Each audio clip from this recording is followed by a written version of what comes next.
Hello, everyone, and welcome back to English Learning, the place where we learn real English through real conversations about real life. I'm Emma. And I'm Liam. Hey everyone. Today we're talking about something that's all over the news, but we're going to talk about it differently. Not with fear, not with anger, but with curiosity and compassion. That's right. Today's topic is the Iran-America-Israel conflict. It's complicated, it's old, and it affects millions of ordinary people, just like you and me. We're not politicians, we're not experts. We're two friends who believe that every conflict has human stories behind it, and that's what we want to share today. So, whether you're learning English for work, for travel, or just for understanding the world, stay with us. This episode will give you useful words, real feelings, and maybe a little hope. And as always, if you like what we do, please hit like, subscribe to English Learning, and share this with someone who needs a calm, kind conversation about a difficult topic. Okay, Liam, let's start with the basics, but human style. So, Emma, if I'm a learner from Brazil or Japan or Nigeria, why should I care about Iran, America, and Israel? That's a great question because this conflict affects global peace, oil prices, refugees, and even the feeling of safety in many countries. But more importantly, it affects real families. Let me try to explain very simply. No dates, no politics, just the story. Please. So, Iran and Israel are two countries in the Middle East. They don't trust each other. They've been enemies for many decades. America is a close friend of Israel. So when Israel feels threatened by Iran, America often supports Israel. That's clear, but why don't they trust each other? It's a long history, but the short answer is different religions, different politics, different allies, and many old wounds. There have been wars, attacks, and a lot of pain on both sides. And here's what breaks my heart. The people who suffer the most are not the leaders. They're ordinary people. Mothers, fathers, students, shopkeepers. Exactly. Let me give you an example. Last year, I read a story about a teacher in Tehran, that's the capital of Iran. Her name was Fatima. Tell us. Fatima has two children. When tensions rise between Iran and America, she can't sleep. She worries about bombings. She worries about the economy. Her students come to school scared. And at the same time, there's a grandmother in Tel Aviv, that's in Israel. Her name is Ruth. She also can't sleep when she hears about missiles or threats. Yes, Ruth lost her brother in a conflict decades ago. She says, "I don't hate anyone. I just want my grandchildren to grow up without sirens." That's the human truth, learners. Fatima and Ruth want the same thing: safety, peace, and a normal life. So when we talk about the Iran-America-Israel conflict, we're not talking about abstract ideas. We're talking about real human hearts. Beautifully said. Let's learn some useful vocabulary from this part. First, conflict, a serious disagreement or fight. Tensions, feelings of fear or anger between groups. Missiles, weapons that fly through the air. Sirens, loud warning sounds during emergencies. And the most important word, ordinary people. People like you and me, not politicians or soldiers. Okay, Emma, so where does America fit in? Why is America always involved? Good question. America sees Israel as a very important ally, a friend and partner. They share values like democracy and technology. Also, many Americans have personal or religious connections to Israel. But America also has a complicated relationship with Iran. In the past, they were friends. Now, not so much. Exactly. And sometimes America tries to be a mediator. That means a neutral helper who tries to bring peace. Has that worked? Sometimes a little, sometimes not at all. But here's the human value part.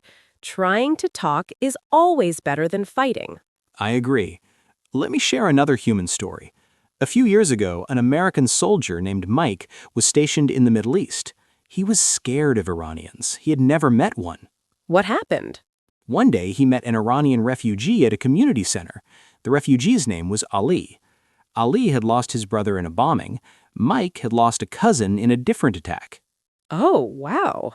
They didn't become best friends overnight, but they sat down, shared tea, and said, "I'm sorry for your pain." Mike later said, "I realized that an Iranian mother cries the same tears as an American mother."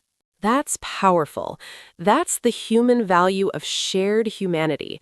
The idea that underneath all the flags and politics, we all bleed the same. So, for our listeners, the word ally means a friend who supports you. Refugee is someone who flees their country because of danger. And shared humanity, that's a beautiful phrase. Let's say it together for practice. We share the same humanity. We share the same humanity. Okay, Liam, let's get real for a minute. What does this conflict actually cost ordinary people? Not in dollars, in life. Yes, let's talk about 3 costs: mental health, family separation, and lost dreams. Start with mental health. Imagine living in a place where you hear explosions at night, or you have to teach your child how to hide from a missile. That creates trauma, deep emotional pain that stays for years. There's a word, PTSD, post-traumatic stress disorder. Many children in conflict zones have it. They can't concentrate in school, they have nightmares. And at the same time, there's a grandmother in Tel Aviv. That's in Israel. Her name is Ruth. She also can't sleep when she hears about missiles or threats. That's the tragedy. Conflict steals futures. So, for our listeners, the word trauma means deep psychological wound. Sanctions are economic penalties one country puts on another. And postponed means delayed, put off to a later time. And a very human phrase, conflict steals futures. That means fighting takes away what could have been. Okay, Emma, this is heavy, but we promised hope. Is there any hope in this conflict? Yes, absolutely, because humans are incredibly resilient. That means we can recover and find light even in darkness.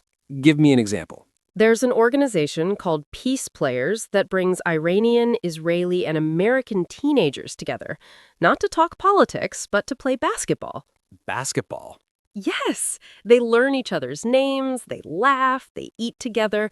After a week, they realize, oh, you're not a monster. You're just a kid who likes pizza and video games, like me. That's beautiful.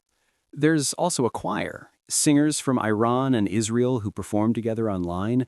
They sing in Persian, Hebrew, and English. And their song? It's called We Are One. We are one. That's not naive. That's brave. Exactly. Hope is not pretending everything is fine.